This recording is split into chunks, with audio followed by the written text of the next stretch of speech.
धर्म वास्तव में क्या है? क्या धर्म सिर्फ पूजा, पाठ और मंदिर तक सीमित है? या फिर ये हमारी हर सांस, हर कर्म और हर विचार में छुपा हुआ एक गहरा सत्य है? रामचरितमानस हमें धर्म को समझने का एक अद्भुत दृष्टिकोण देता है। ये सिर्फ नियमों का संग्रह नहीं, बल्कि जीवन जीने की कला है। एक ऐसा मार्ग जो हमें भीतर से बदल देता है। बाल कांड में गोस्वामी तुलसीदास जी धर्म की स्थिति को चारों युगों में समझाते हैं: सतयुग, त्रेता युग, द्वापर और कलयुग। हर युग में धर्म का स्वरूप अलग रहा। सतयुग में धर्म का आधार था ध्यान। लोग अपने मन को स्थिर करके भीतर की शांति में भगवान को खोजते थे। कोई दिखावा नहीं, कोई शोर नहीं, बस मौन। और उसी मौन में परम सत्य की अनुभूति। फिर आता है त्रेता युग। यहाँ धर्म का स्वरूप बदलता है। अब यज्ञ प्रधान हो जाते हैं। लोग अग्नि में आहुति देकर अपने कर्तव्य को निभाते हैं। ये एक प्रतीक था अपने अहंकार को जलाने का, अपने स्वार्थ को त्यागने का। द्वापर युग में धर्म और भी सरल हो जाता है। यहाँ पूजा और उपासना का महत्व बढ़ता है। मंदिर, आरती, भक्ति, मनुष्य अपने भावों के माध्यम से भगवान से जुड़ने लगता है। लेकिन जब कलयुग आता है तो सब कुछ बदल जाता है। ये युग है अशांति का, भ्रम का और भटकाव का। यहाँ मनुष्य के पास न समय है, न धैर्य, न वह ध्यान कर पाता है, न यज्ञ, न ही गहरी साधना। तो क्या इसका मतलब है कि कलयुग में धर्म खत्म हो गया? नहीं। तुलसीदास जी कहते हैं कि कलयुग में धर्म का सबसे सरल और शक्तिशाली मार्ग है भगवान का नाम स्मरण। सिर्फ नाम जपना, सिर्फ सच्चे मन से याद करना, और वही नाम आपको इस संसार सागर से पार ले जा सकता है। सोचिए, जहां पहले कठिन तपस्या करनी पड़ती थी, वहीं आज सिर्फ सच्चे भाव से लिया गया एक नाम आपकी पूरी जिंदगी बदल सकता है। लेकिन धर्म सिर्फ इतना ही नहीं है। रामचरितमानस हमें एक और गहरा सत्य दिखाता है: परहित, यानी दूसरों की भलाई। तुलसीदास जी कहते हैं, इस संसार में सबसे बड़ा धर्म है दूसरों के लिए जीना, और सबसे बड़ा पाप है किसी को पीड़ा देना। परहित सरिस धर्म नहीं भाई, पर पीड़ा सम नहीं अधमाई। इसका मतलब क्या है?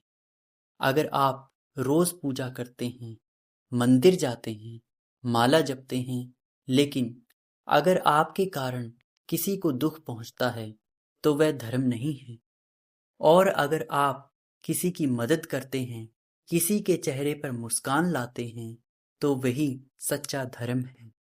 आज के समय में जब हर कोई अपने बारे में सोचता है, अपने फायदे के लिए जीता है, वहीं परहित का भाव एक दुर्लभ चीज बन गया है। लेकिन यही वह रास्ता है जो हमें भगवान के सबसे करीब ले जाता है। संतों का जीवन इसका सबसे बड़ा उदाहरण है। संत स्वभाव से ही परोपकारी होते हैं। उनका हर विचार, हर शब्द और हर कर्म दूसरों की भलाई के लिए होता है। वो बिना किसी स्वार्थ के दूसरों की मदद करते हैं, और यही उन्हें महान बनाता है। सोचिए, अगर हर व्यक्ति सिर्फ इतना तय कर ले कि वह किसी को दुख नहीं देगा और जितना हो सके दूसरों की मदद करेगा, तो ये दुनिया कितनी अलग हो जाएगी। लेकिन एक और गहरा पहलू है धर्म का। जब जब इस संसार में अधर्म बढ़ता है, जब अन्याय अपनी सीमा पार कर जाता है, तब भगवान स्वयं अवतार लेते हैं। वह किसी चमत्कार के लिए नहीं आते, बल्कि धर्म की स्थापना के लिए आते हैं। जब पृथ्वी पर अत्याचार बढ़ता है, जब निर्दोषों पर अन्याय होता है, जब सच्चाई दबने लगती है, तब भगवान एक रूप धारण करते हैं और इस दुनिया को फिर से संतुलन में लाते हैं। ये एक शाश्वत नियम है, एक दिव्य व्यवस्था।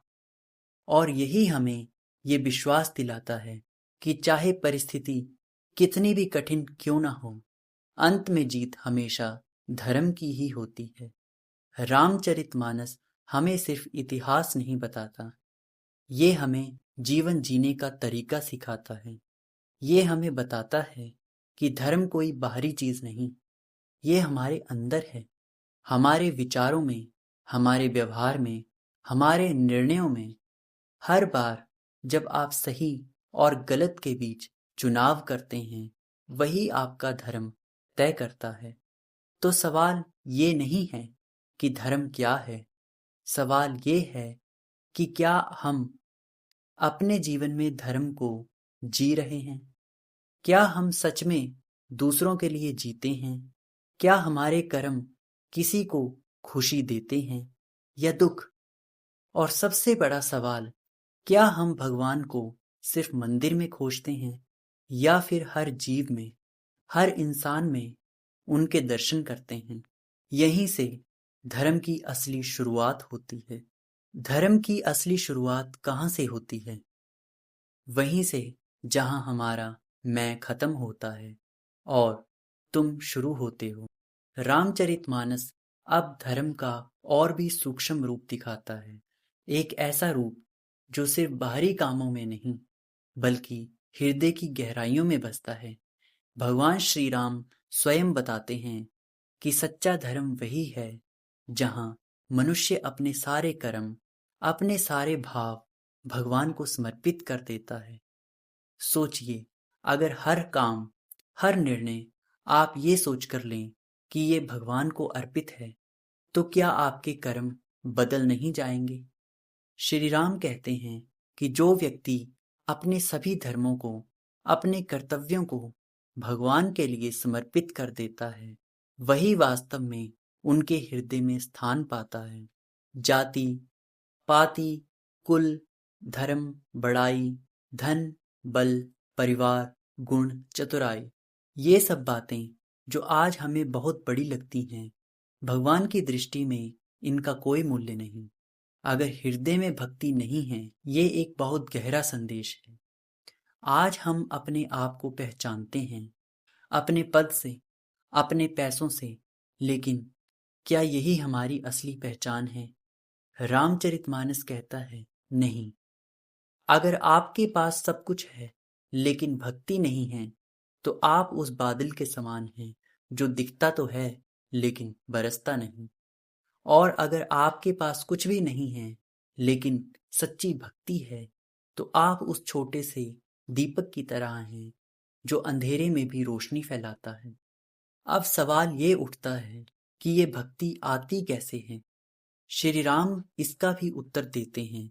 वे कहते हैं कि धर्म का पहला चरण है वैराग्य।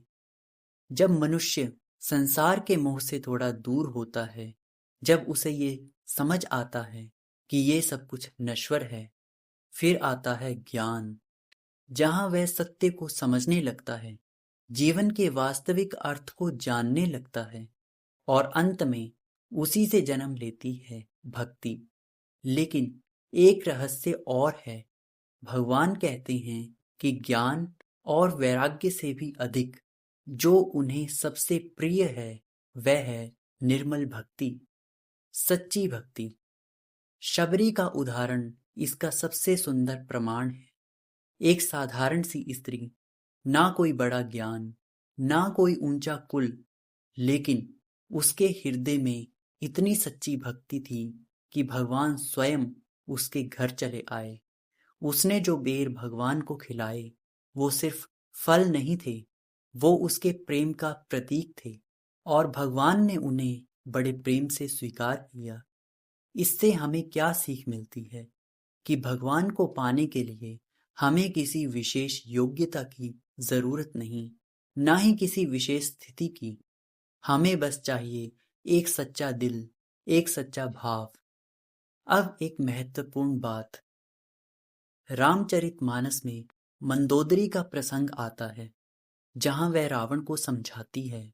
वह कहती है कि जब मनुष्य का अंत समय आता है, तो सबसे पहले उसका धर्म छूट जाता है, फिर उसकी बुद्धि, फिर उसका बल और अंत में उसका जीवन। ये सिर्फ रावण की कहानी नहीं है, ये हम सब के लिए एक चेतावनी है।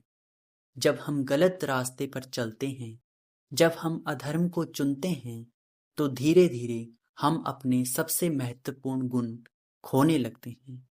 पहले हमारा विवेक चला जाता है, फिर हमारी शक्ति और अंत में हमारा अस्तित्व। इसलिए हर पल, हर निर्णय बहुत महत्वपूर्ण है, क्योंकि वही तय करता है कि हम किस दिशा में जा रहे हैं। अंत में रामचरितमानस हमें धर्म का सार बताता है। धर्म का सार क्या है? ना कोई जटिल नियम, ना कोई कठिन साधना, बल्कि निष्काम भाव से भगवान का भजन। जब मनुष्य अपनी सारी इच्छाओं को त्याग कर सिर्फ भगवान में लीन हो जाता है, वही सच्चा धर्म है। ये कोई भागना नहीं है, ये जीवन से दूर जाना नहीं है, बल्कि ये जीवन को सही तरीके से जीना है, जहां आप अपने कर्तव्यों को निभाते हुए अपने भीतर भगवान को महसूस करते हैं, जहां हर काम पूजा बन जाता है, हर पल साधना बन जाती है। तो अब एक आखिरी सवाल, क्या हम सच में धर्म को समझ पाए हैं, या फिर हम अभी भी उसे सिर्फ एक परंपरा, एक नियम मानते हैं? धर्म कोई बोझ नहीं है, ये एक प्रकाश है, एक ऐसा प्रकाश जो हमें अंधकार से बाहर निकालता है, जो हमें सही और गलत का भेद सिखाता है, और जो हमें अंत में हमारे वास्तविक स्वरूप तक ले जाता है। तो आज से अपने जीवन में एक छोटा सा बदलाव कीजिए। अपने हर कर्म से पहले एक पल रुकिए और खुद से पूछिए, क्या ये धर्म है? अगर उत्तर हाँ है, तो निडर होकर आगे बढ़िए, और अगर नहीं, तो वहीं रुक जाइए, क्योंकि धर्म का मार्ग कठिन जरूर है, लेकिन अंत में आपको सच्ची शांति और सच्चा आनंद वहीं से मिलता है। यही है धर्म का रहस्य, यही है जीवन का सत्य। धन्यवाद।